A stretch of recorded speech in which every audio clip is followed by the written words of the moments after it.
Alors, justement, sur les déplacements de supporters, rebondissons là-dessus, on a l'impression que c'est un peu à géométrie variable selon l'humeur du préfet ou selon, on va dire, sa frilosité. Et là encore, c'est un dispositif d'interdiction. Donc là, il faudrait faire quelque chose quand même. Oui, alors là, c'est encore une fois, on nous dit les interdictions administratives, ça marche.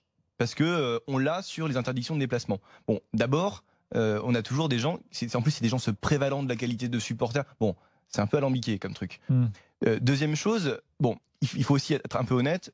Là, on a un contexte dans lequel il n'y a pas beaucoup de policiers disponibles, ils sont un peu usés, donc il y a de la facilité de la part des préfets de dire on ne surmobilise pas, et donc on interdit, et donc on a eu beaucoup plus de facilité à interdire des déplacements. Par contre, en Angleterre, même si aujourd'hui il y a quand même des remarques à faire sur comment ça fonctionne en Angleterre, ils ont des quotas, c'est-à-dire ils disent 3000 supporters adverses dans chaque stade par match, et ça se passe bien.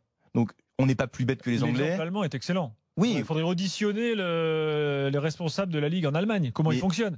Enfin, là-dessus, il faut auditionner justement les autres ligues pour savoir comment on peut les emmener. Respecter des lois aussi. Il y a aussi ça, oui. Ça, c'est sûr. Il y a un contexte. Ouais.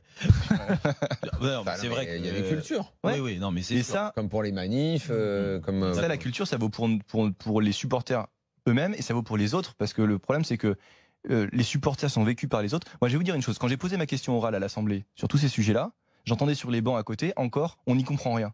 C'est peut-être le problème, en fait. C'est qu'en France, on n'a pas encore la culture de supporter. Mais malgré tout ce qu'on fait, on est un peu éloigné de ceux qui aujourd'hui ont été les pionniers sur ces sujets. Donc on compte sur vous, la jeune génération de députés, quel que soit votre bord politique, pour amener un peu de foot et de sport à l'Assemblée. Alors, vous pouvez vous rater, plus vous cacher, parce que vous êtes venu là dans la meilleure émission de foot. Donc, merci beaucoup.